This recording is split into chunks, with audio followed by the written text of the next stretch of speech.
శ్రీకాకుళంలో YCP MLC Duvvada Srinivas ఇంటి ముందు హైడ్రామా నెలకొంది. దువ్వాడ ఇంటి ముందు ధర్నాకు దిగారు తన కూతుళ్ళు. అయితే దువ్వాడ వేరే మహిళతో కలిసి ఉంటున్నారన్న ఆరోపణ విషయంలో కూతుళ్ళు ఆరోపిస్తున్నారు. వేరే మహిళతో తమ తండ్రి ఉంటే తమ జీవితం ఏం కావాలని ఆవేదన వ్యక్తం చేస్తున్నారు. దువ్వాడకు ఫోన్ చేసి మాట్లాడేందుకు కూతుళ్ళు ప్రయత్నం చేస్తున్నారు. అయితే దువ్వాడ నుంచి ఎటువంటి రియాక్షన్ రాకపోవడంతో తమ కూతుళ్ళు అక్కడి నుంచి వెనుదిరిగి వెళ్ళిపోయారు. అసెంబ్లీ ఎన్నికల్లో టెక్కలి నుంచి వైసీపీ అభ్యర్థిగా పోటీ చేశారు దువ్వాడ శ్రీనివాస్. దువ్వాడకు ఎమ్మెల్యే సీట్ ఇవ్వడానికి తన భార్య వ్యతిరేకించింది. అయితే తను వేరే మహిళతో ఉంటున్నట్టుగా కూతులు ఆరోపిస్తున్నారు. ఈ నేపథ్యంలోనే దువ్వాడ ఉంటున్నటువంటి ఆ ప్రదేశానికి వెళ్లారు. అక్కడ పెద్ద ఎత్తున హైడ్రామా నెలకొంది. దువ్వాడకి ఫోన్ చేసేందుకు కూతులు ప్రయత్నం చేశారు. కానీ దువ్వాడ నుంచి ఎటువంటి రియాక్షన్ రాకపోవడంతో వారు అక్కడి నుంచి వెనుదిరిగి వెళ్ళిపోయారు. ప్రస్తుతం ఈ విషయం హాట్ టాపిక్ గా మారింది. సో దువ్వాడ వేరే మహిళతో ఉంటున్నారు కాబట్టి ఎమ్మెల్యే సీట్ ఇవ్వడానికి తన భార్య కూడా గతంలో వ్యతిరేకించింది. కానీ టెక్కలి నుంచి ఆయనకు టికెట్ ఇచ్చింది వైసీపీ పార్టీ. టెక్కలి ఎమ్మెల్యేగా పోటీ చేసి ఆయన ఓడిపోయారు. ప్రస్తుతం ఎమ్మెల్సీగా కొనసాగుతున్నారు.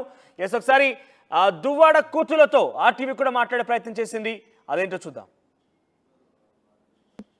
గేట్ వేస్తారు.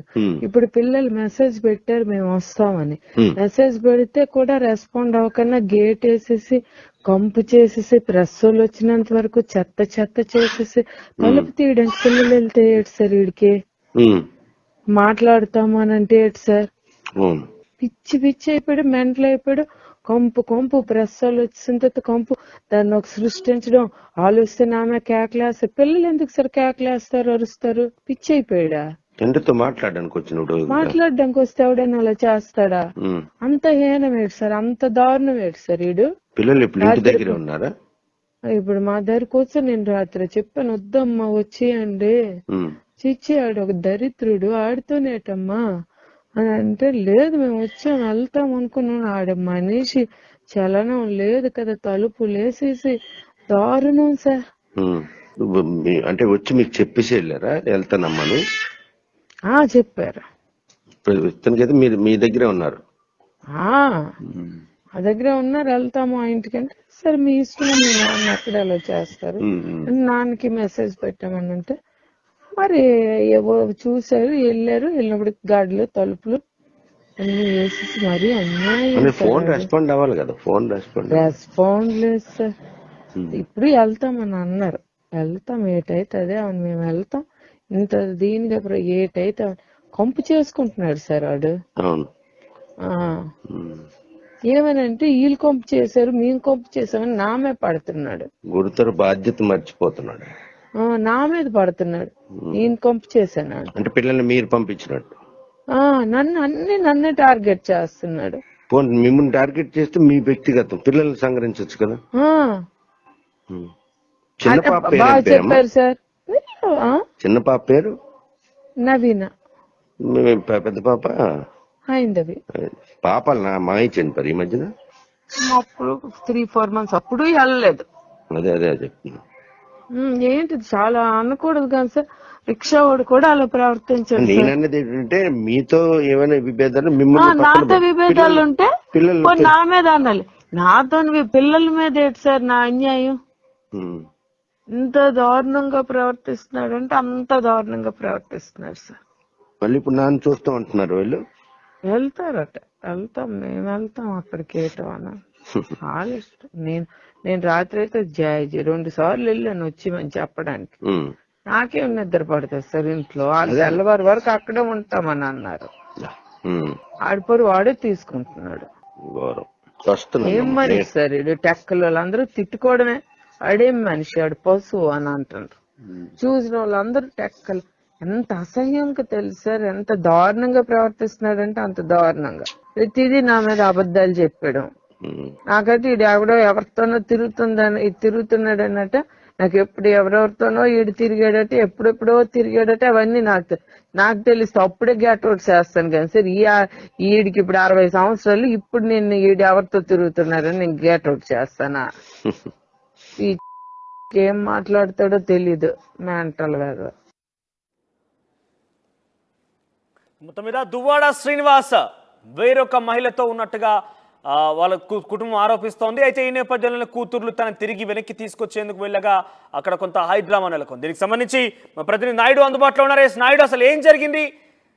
దువ్వాడ శ్రీనివాస్ ఎవరితో ఉన్నారు? వాళ్ళ కూతుర్లు ఆరోపిస్తున్న విధంగా నిజంగానే సంబంధం ఉందా? నిజానికి ఆ మహిళ ఎవరు? ఎందుకు అక్కడ వెళ్లాల్సి వచ్చింది? ఎంతకాలం పాటుగా ఈ వ్యవహారం సాగుతోంది? సో వాళ్ళ కూతుర్లు ఏం ఆరోపిస్తున్నారు? మనోజ్, రాజకీయ ఆధిపత్య పూర్వ ఆ దంపతులు ఇద్దరి మధ్యన కూడా ఎడపాటుకు కారణం అయిందని మనకు సుస్పష్టం అవుతుంది. ఎందుకంటే టెక్కల్ నియోజకవర్గం 2024 సార్వత్రిక ఎన్నికలకు రెండేళ్ల ముందు దువ్వాడ వాణి నియోజకవర్గం ఇన్ఛార్జిగా పెట్టడం జరిగింది. ఆమె ఎమ్మెల్యే అభ్యర్థిగా బరిలో దిగే అవకాశం ఉన్నటువంటి ఈ నేపథ్యంలో ఎమ్మెల్సీ దువ్వాడ శ్రీనివాస్ కు అనూహ్య పరిణామాల నేపథ్యంలో ఎమ్మెల్యేగా పోటీ చేయడానికి ఇవ్వడంతో వారి మధ్యన అప్పటికే ఉన్న స్వల్ప వివాదాలు మాత్రం తారాస్థాయికి చేరుకున్నారు. 2 ఏళ్ల క్రితం ఆర్టీవీ వేదిక వారి మధ్యన ఉన్నటువంటి విభేదాలను తొలగించి కథనం కూడా ప్రచారం చేయడం జరిగింది. ఆ తర్వాత వారిద్దరూ కూడా అన్యోన్యంగా ఉన్నారు. ఆ అన్యోన్యతకి పెద్ద కుమార్తె హైందూ వివాహం కూడా ఘనంగా నిర్వహించారు. ఆ వివాహానికి మాజీ ముఖ్యమంత్రి జగన్మోహన్ రెడ్డి కూడా వస్తారన్నట్టు ఒక భారీ ఏర్పాట్లు జరిగాయి. కాకపోతే ఆ వివాహం విషయంలోనే వీరి మధ్యన మళ్లీ విభేదాలు తలెత్తాయి. కేవలం ఎమ్మెల్యే అంటే నియోజకవర్గం ఇన్ఛార్జి తప్పించారనే ఉద్దేశం ఓవైపు, మరోవైపు దువ్వాడ శ్రీనివాస్ కు ఎమ్మెల్సీకి వివాహేతర సంబంధం కూడా ఉందనే విషయం బలంగా నమ్మినటువంటి వాణి మాత్రం ఆయన పక్కన పెట్టడం జరిగింది. కాకపోతే వీరి మధ్యన మాత్రం ఉన్నటువంటి ఏకైక వివాదం ఏదైనా ఉందంటే రాజకీయ ఆధిపత్య పోరు. మరోవైపు ఏదైతే వివాహేతర సంబంధం, ఆ వివాహేతర సంబంధం ఉన్న మహిళ ఎవరు, ఆమె ఎక్కడున్నారు అనే విషయం ఎవరికీ తెలిసే పరిస్థితిలో ఆయన టెక్కలికి సమీపంలో ఉన్నటువంటి హైవే పక్కన కొత్తగా ఇల్లుని నిర్మించుకున్నారు. ఆ ఇంట్లోనే ఆయన ఆవాసం ఉంటున్నారు. గత ఏడాదిగా అంటే భార్య పిల్లలతో పాటు ఎక్కడ కూడా కలిసే పరిస్థితి లేకుండా పోయింది. ఎవరు మనాన్ని వారు ఉండే పరిస్థితి. ఇద్దరు ఆడపిల్లలు కూడా, పెద్ద అమ్మాయి హైందూ, చిన్న అమ్మాయి మెడిసిన్ చదువుతున్న నవీన, వీరిద్దరు కూడాను తల్లి చెంతనే ఉంటున్నారు. వాళ్ళు విద్య పరంగానే దూరంగా ఉండే పరిస్థితి ఉంది. నిన్న సాయంత్రం 3 గంటల సమయంలో తండ్రిని కలిసేందుకు వెళ్తామని తల్లికి చెప్పి ఇద్దరు కుమార్తెలు కూడా వెళ్ళడం జరిగింది. అక్కడ తలుపులు కొట్టినా, అదేవిధంగా ఫోన్ చేసినా, మెసేజ్ పెట్టినా కూడా తండ్రి స్పందించకపోవడంతో రాత్రి 10 గంటల వరకు కూడాను వారు అక్కడ నిరీక్షించారు. కుమార్తెలు తన తండ్రిని కలవడానికి వెళ్తామని చెప్పి కూడా వెళ్ళి ఇంతవరకు రాలేదని చెప్పడంతో తల్లి కూడా 2 పర్యాయాలు అక్కడికి వెళ్ళి చూడడం జరిగింది.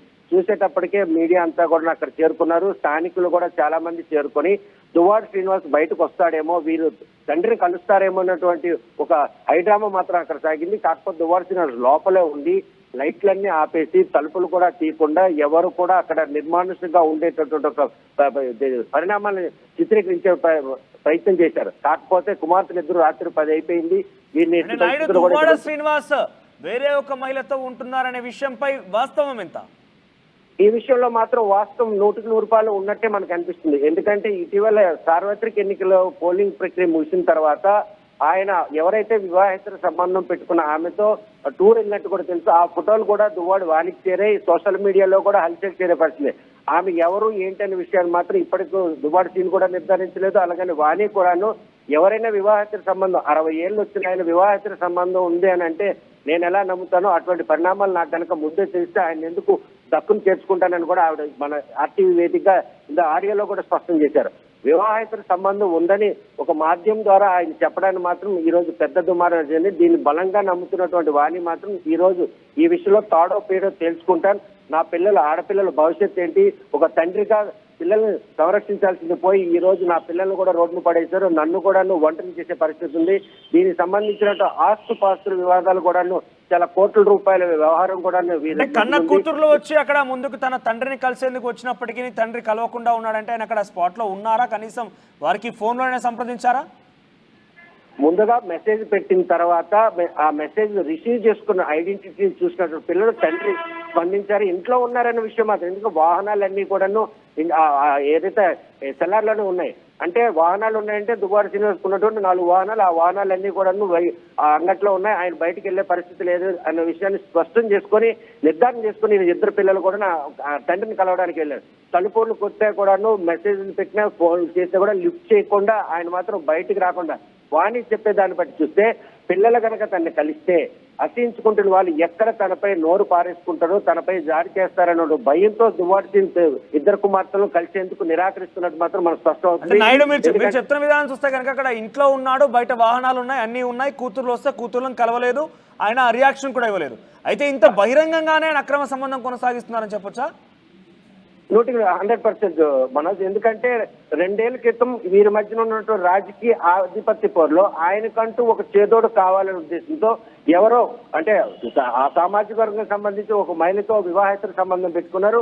అది కూడాను గోప్యంగా జరిగిన నేపథ్యంలో అది బట్టబయలైంది. ఎందుకంటే సోషల్ మీడియాలో ఫోటోల ఆధారంగా వాణి మాత్రం ఈ విషయంలో సీరియస్ గా తీసుకుంది. తన ఇంటికి కూడా రానివ్వకుండా తనమానాన తన పిల్లల్ని పెట్టుకుని జీవనం సాగించేందుకు ఆమె వైపు ప్రయత్నం చేసుకుంది. ఈ నేపథ్యంలో వివాహేతర సంబంధం ఉంది, ఆ మహిళ ఎవరు ఏంటి అనే విషయంలో కూడాను వాణి ఆరా తీస్తున్నారు. ఈ విషయంలో మాత్రం నిన్న పిల్లలు వెళ్ళిన తర్వాత కూడా తండ్రి కలవకుండా ఇలాగ 6 గంటల పాటు రోడ్డుపై నిల్చుని పెట్టే విషయాన్ని మాత్రం సీరియస్ గా తీసుకుని వాని ఇప్పుడు మహిళా సంఘాలతో పాటు ఆ ఇంటి దగ్గరికి వెళ్ళి ధర్నా చేయడానికి కూడా వ్యవహరిస్తుంది. ఎందుకంటే లోపల ఉండి కూడాను పిల్లల్ని కలిసేందుకు అంతలా నిరాకరిస్తున్నారంటే వివాహేతర సంబంధమే దానికి కారణం. పిల్లలు వారి తండ్రిపై ఎక్కడ దురుసుగా ప్రవర్తిస్తారో, వివాహేతర సంబంధం పెట్టుకున్న తనకు మా కెరీర్ ఏమవుతుంది, ఇటీవల పెద్ద అమ్మాయి మామయ్య హైందవ మామయ్య అకాల మరణం చెందారు. ఆ విషయంలో కనీసం ఒక తండ్రిగా పరామర్శ కూడా రాలేదు. ఇవన్నీ నిలదీస్తారని భయంతోనే ఈ రోజు పిల్లలు కలవకుండా దువ్వాడ శ్రీనివాస్ తప్పించుకుంటున్నారు అన్నటువంటి విషయం మాత్రం సుస్పష్టం అవుతుంది. వాణి మాత్రం ఈ విషయంలో తండ్రిని కలవడానికి వెళ్తున్నామమ్మా అని చెప్తే ఆయన ఉన్నారా లేదో ముందు కనుక్కోమని చెప్పినటువంటి తల్లి. Right Naidu, thank you for the updates. మొత్తం మీద టెక్కిల్ నియోజకవర్గ వైసీపీ అభ్యర్థిగా పోటీ చేసిన దువ్వాడ శ్రీనివాస్ కి ప్రస్తుతం ఒక విషయం వైరల్ గా మారింది. ఆయన ప్రస్తుతం ఎమ్మెల్సీ కూడా కొనసాగుతున్నారు. ఆయన బహిరంగంగానే ఇందాక మా ప్రతినిధి చెప్తున్నట్టుగా బహిరంగంగానే అక్రమ సంబంధాన్ని కొనసాగిస్తున్నట్టుగా అక్కడ చాలా పెద్ద ఎత్తున ప్రచారం కూడా జరుగుతోంది. ఏకంగా తన భార్య కూడా ఆరోపిస్తోంది. అయితే ఆయన కొంతకాలంగా ఇంటికి కూడా రావడం లేదట, అక్కడికి వెళ్ళి అక్కడే ఉన్నారట. ఈ నేపథ్యంలోనే తన కూతురు ఇద్దరు కూడా ఆయన్ని కలిసేందుకు వెళ్ళారు. ఆయన ఉన్నటువంటి ఇంటి బయట చాలాసేపుగా వెయిట్ చేసి చూశారు. సాయంత్రం నిన్న సుమారుగా అర్ధరాత్రి 10-11 గంటల వరకు కూడా అక్కడే ఉన్నారు. అయినప్పటికీ తండ్రి నుంచి ఎటువంటి రియాక్షన్ రాకపోవడంతో అక్కడి నుంచి వెనుదిరిగారు. అయితే వారంతా అక్కడికి చేరుకోవడంతో ఒకసారిగా పెద్ద ఎత్తున అక్కడ స్థానికులు గుమికూడారు, మీడియా కూడా అక్కడికి చేరుకుంది. ఈ నేపథ్యంలో ఈ యొక్క విషయం పెద్ద ఎత్తున వైరల్గా మారింది. సో ఇంత బహిరంగంగానే ఒక రాజకీయ నాయకుడు అక్రమ సంబంధాన్ని కొనసాగిస్తున్నాడా అని అంటే అవుననే సంకేతాలు, అవుననే విషయాలు అక్కడ వాళ్ళకి తెలుస్తున్న పరిస్థితి కనబడుతోంది. మొత్తం మీద దువ్వాడ శ్రీనివాస్ సంబంధించినటువంటి ఈ విషయం హాట్ టాపిక్గా మారింది ఆంధ్రప్రదేశ్ రాష్ట్ర రాజకీయాల్లో. మీరేమనుకుంటున్నారు? ఎందుకంటే ఇక్కడ తన సొంత కుటుంబంలో కూడా ఆ శత్రువు, ఏకంగా తన భార్య తన శత్రువు అన్నట్టుగా గతంలో కూడా ఆరోపించారు. ఆయన వైసీపీ అభ్యర్థిగా ఎమ్మెల్యే అక్కడ పోటీ చేసినప్పుడు తన భార్య కూడా ఇండిపెండెంట్గా పోటీ చేసి సిద్ధమైంది. సో ఈ నేపథ్యంలోనే తన భార్యనే శత్రువుగా భావించాడు ఆయన. ఒక అక్రమ సంబంధం కూడా ఆయన పెట్టుకున్నట్టుగా తన భార్య కూడా ఆరోపిస్తోంది. మరోవైపు అక్కడ టెక్కిల్లో కూడా ఒక చర్చ ప్రారంభమైంది. సో ప్రస్తుతానికి దువ్వాడ శ్రీనివాస్ తన కూతుర్లను కూడా కడవకపోవడంపై పెద్ద ఎత్తున ఆయనపై విమర్శలు వెలువెత్తుతున్నాయి. విమర్శలతో పాటుగా చాలా మంది మండిపడుతున్నారు ఆయనపై. ఒక రకంగా చెప్పాలంటే తన భార్య ఏకంగా ఆరోపించింది ఆర్టీవీతో మాట్లాడుతున్న నేపథ్యంలో చూడాలి.